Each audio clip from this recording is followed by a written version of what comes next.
صحيح إني لا أعلم مكانتي في قلوب بعض الناس، لكنني أستطيع أن أشعر بها من تصرفاتهم.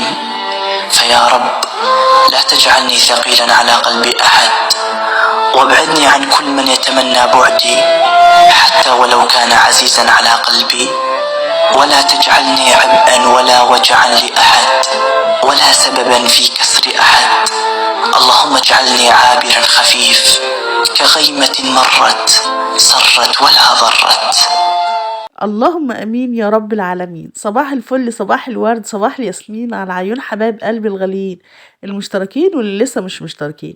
النهارده جايه لكم فيديو جميل هيعجبكم ونور ضاكم. بس يلا بينا نسمي بسم الله الرحمن الرحيم ونصلي على الرسول ونبدا بذكر الله، والا بذكر الله تطمئن القلوب. وزي ما انتم شايفين كده يا حبايبي، النهارده يوم نشاطي، هنعمل اصلا حاجات جميله جدا هتعجبكم. النهارده عندنا يوم كده روتين شجاعي كده، هنشجع بعض فيه وهنعمل حاجات جميلة. بس قبل ما نبدأ الشغل بتاعنا بنعتذر لكم جدا على صوتي، لأن صوتي تعبان، عندي دور برد جامد. فطبعا ممكن يكون في كلام كده مش ممكن يعدي عليكم ما تفهموهوش. فزي ما انتم شايفين كده حبايبي، اليوم كان كنت صاحية بدري بدري خالص، حوالي الساعة 6 كده. صحيت من النوم، لبست ولادي وطلعتهم المدرسة ووديت امل الحضانة. وطبعا جيت عشان انام تاني، معرفتش انام، فقلت بقى نشجع نفسي. كنت جبت السراير كده جنب بعضها علشان خاطر طبعا هناكل ونشرب في الأوضة ديت ونناموا جنب بعض احنا الكل كده.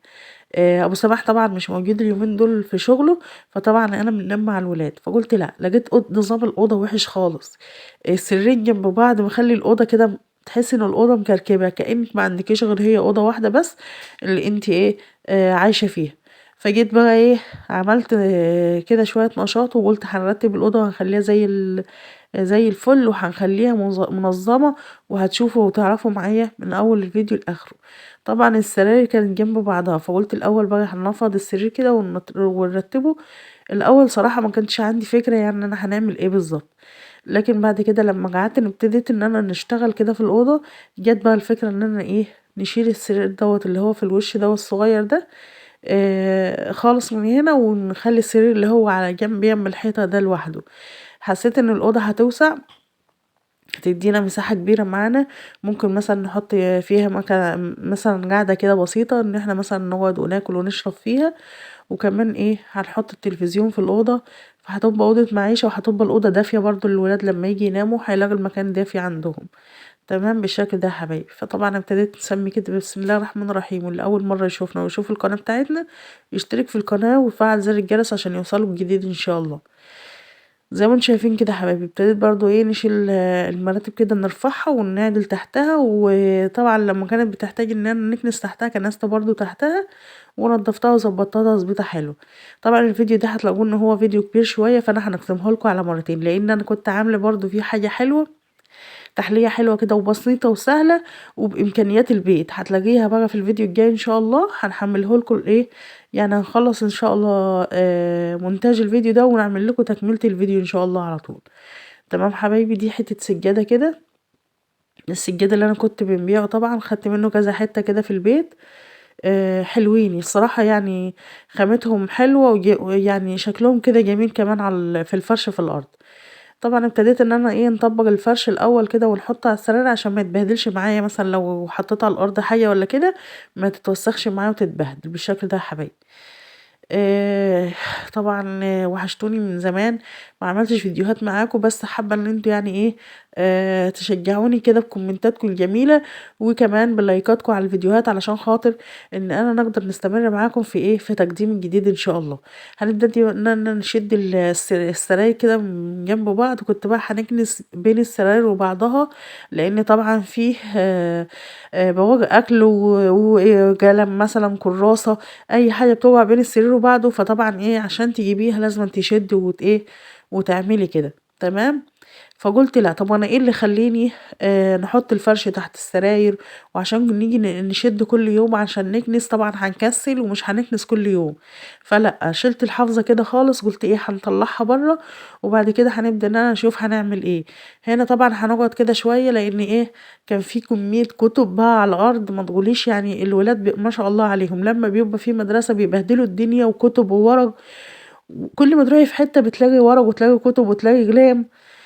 فالمهم لميت الكتب كده حطيتها على التربو ده. طبعا التربو ده انا مكنتش بنحط فيه خضار خالص، انا من يوم ما اشتريته وهم خدوه واستولوا عليه يعني وحطوا فيه الكتب بتاعتهم. قلت مش مشكلة، بما اني سامح طبعا نزل المكتب بتاعه تحت، فما عادش حد خالص بيحط على المكتب كتب الا سامح.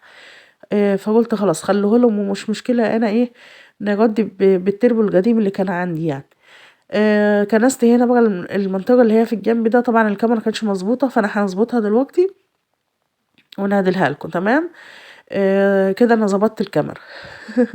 صلى على الحبيب واذكر الله في الكومنتات، وعايزاكم يا شايفاكي اللي ما حطيتيش اللايك حطي اللايك وشجعيني كده. ولو انتي اول مره تشوفيني وتشوفي القناه بتاعتي اشتركي معايا فيها عشان هتتشجعي معايا ونشجع بعض كده ونكبر مع بعض ان شاء الله.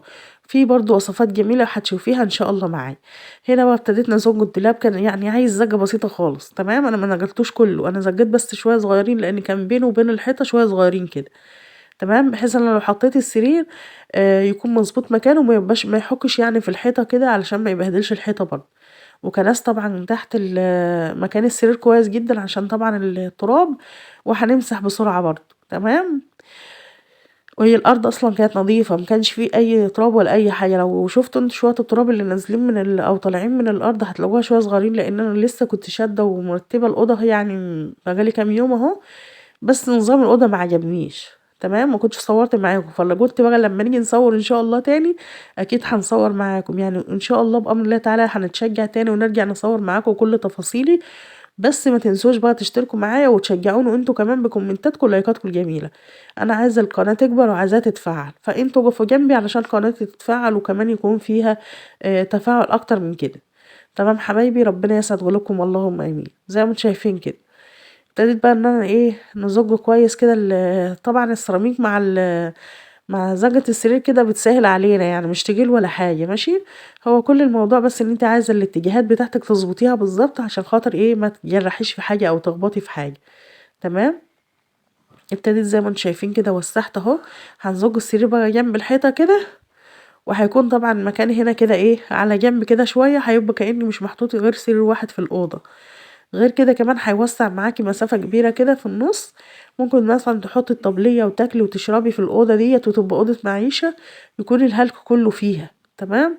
بحيث ان انت طبعا في السجعة او في البرد دوت في الشتاء وكده ما تبقيش قادرة ان انت تقعدي مثلا في مكان واسع او مكان فيه بيبان كتير ومفتوح، فبيبقى من البرد وكده متعرفيش تقعدي فيه تمام يا حبايبي. صلوا على الحبيب عليه الصلاة والسلام. زي ما انتم شايفين كده رتبت زجيت السرير كده وحسيت ان الاوضه وسعت. الاوضه ما شاء الله عليها. ايه رايكم برضو قولولي في الكومنتات ايه رايكم في مكان السرير كده. ولو في مثلا اي وجهة نظر من عندكم قولولي برضو عليها في الكومنتات وممكن نجرب مع بعض اي حاجه. انا طبعا هنا يا حبايبي كنست طبعا شديت التربو كده وكنست تحته. كل التربو ده كتب وفي كتب فوقيه كمان، ده غير الكتب اللي هما بيروحوا بيها المدرسه في الشنط يعني. زي ما انتم شايفين كده حبايبي دي عروسة امل حطيتها مكانها كده. كده التربو خلاص ما فيش يم حاجه، خلاص مش هنشيله تاني من مكانه. بس هنكنس طبعا الارض كويس اهو تحت السرير. بصوا عشان تعرفوا بس ان كان تحته نضيف، المجشه ما كانش مظبوطه ربطتها كويس. كان تحت السرير نضيف خالص. فانا طبعا كنست كده ولميت بقى الحاجات اللي هي بتوجع دي. طبعا انتوا زي ما انتم شايفين كده جلام استيكه برايه اي حاجه تلاقيها وجع بين السراير وبعضها. فعشان كده فكرة ان السرير يكون جنب بعضه صحيح لما يبقى السرير او مستوى السراير الاتنين قد بعض ممكن يكون حلو، لكن سرير عالي وسرير واطي دي مش حلو خالص. فانتوا زي ما انتوا شايفين السرير اللي هو في الجنب الشمال ده تحس ان هو عالي شويه اللي هو دوت تمام عن السرير التاني ده. طبعا التابلت بتاع سامح هنحطه برضو على جنب كده علشان ما يوجعش مني او ينكسر يحصل له حاجه. فانا حطيته في الدرج بتاع التربو. وده طبعا السلك بتاعي اللي انا بنشحن بيه التليفون وانا قاعده. مش عارفه يا جماعه حتى وانا قاعده كده يعني على السرير وحتى يكون التليفون مشحون وكده لازم يكون معايا الشحن الطويل دوت علشان اول ما يخلص نشحن من جديد. مع الواحد يتعود ان هو يمسك التليفون على طول. طبعا احنا كنسنا الارض فعشان كده هنحط الفرشه عادي على الارض ما فيهاش اي مشكله، لا في تراب ولا في حاجه على الارض تمام. هنطبق كده على جنب بالراحه وبعد كده نبدا ان احنا نسوي السرير بتاعنا ده الاخر وننفضه ونفرشه زي ما انتم شايفين كده يا حبايبي. يلا اللي لسه ما حطيتش اللايك تحطه، واللي لسه ما اتشجعتش وقامت من السرير وسابت البطانيه بتاعتها تقوم تشوف اللي وراها ايه وتعمل وتشجع نفسها. والله اليوم ده انا كنت تعبانه جدا وما كنتش نمت خالص. بس قمت بدري بقى، قلت هنشجع نفسي ونعمل شويه شغل حلوين في الشقه. جيت خلصت شغل البيت كله قبل الظهر وفرشت الشقه كلها مش على حد الاوضه دي بس. فهتلاقوني عامله نظام جديد كمان، غيرت نظام وفرشت الفرش اللي هو الايه بتاع الشتاء عشان بحس ان الجو يدفي شويه في الشقه. طبعا لقيت ورقه مش عارفه كان مكتوب فيها ايه صراحه، تقريبا كانت حاجه كده بين يعني بتاعت وحد من ولادي، فحطيتها تاني علشان طبعا لو عاسها وكده. طبعا مش اي حاجه بنلاقيها بنرميها، كل اي ورقه بنلاقيها بنبص فيها بحيث اننا نعرف هي ايه محتاجينها او خلاص هنرميها وكده. هنا بقى سويت السرير اهو زي ما انتم شايفين. المفرش اللي كان عليه كان نضيف فانا ما غيرتوش. لو حسيت ان المفرش دوت موسخ وكده كنت غيرته. تمام. معلش بقى دور البرد مأثر عليا خالص في الكلام، فممكن تلاقوا كلام ايه رايح كده او جاي كده معاكم يعني، فسامحوني يعني يا حبايبي. والله انا بنتشجع بيكم وانتوا اللي بتشجعوني عشان نقدم لكم فيديوهات كتير ونتشجع بيكم يعني ونعمل حاجات تعجبكم. زي ما انتم شايفين كده حبايبي ابتديت بقى هنعدل البطانية مكانها. فطبعا بما اننا هنقعد على السرير على طول، فطبعا البطانية احسن، او في الشتاء بيكون احسن ان انت تفردي البطانية كده على السرير. اولا بتدفي السرير، وثانيا مثلا اي حد هيقعد ممكن ياخد البطانية يعني يغطي رجليه او كده وهو قاعد بالبطانية بالشكل ده. وكمان بتدي شكل حلو احسن من شكل الملاية نفسها يعني. اهو شوفوا بالشكل كده. وهنحط بقى المخدة ديت، وطبعا المخدات بتاعتنا اهي 2 كل واحدة لها مخدة. وبعدين مش شرط بقى وش المخدة زي المخدة يعني زي الملاية وكده، فعادي يعني مش هتفرق معانا حاجة يعني.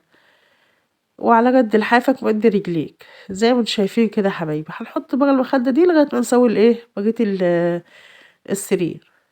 فطبعا انا زي ما قلت لكم في اول الفيديو ان انا هنقسم لكم الفيديو ده على مرتين، لان الفيديو طويل جدا يعني. هنا معاكم 13 دقيقة ويمكن يزيد كمان، وهناك كمان في تكملة الفيديو برضو. فياريت يا حبايبي الفيديو يعجبكم، وطبعا عايزة اقول رأيكم في الكومنتات، ايه رأيكم في اللي انا عملته، ولو حد عنده وجهة نظر تانية يبقى قولي. تمام. فاكتبوا لي برضو في الكومنتات. ودي بقى حاجة حلوة عملتها بعد ما خلصت بالشكل ده، هتلاقوا الوصفة بتاعتها في الفيديو التاني.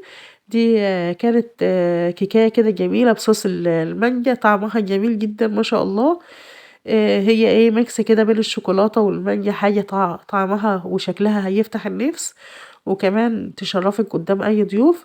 ممكن تقدميها لو حد جالك او كده مع كوباية شاي، حاجة جميلة كده وطعمها لذيذ جدا وهتعجبكم ان شاء الله. استنوني بقى الفيديو الجاي علشان اقدم لكم الكيكايه الجميله دي مع بعض، ونقدم لكم بقيه الفيديو. لو الفيديو عجبكم النهارده وروتيننا البسيط عجبكم، متنسوش لايك وشير واشتراك في القناه وتفعيل زر الجرس يوصلكم الجديد.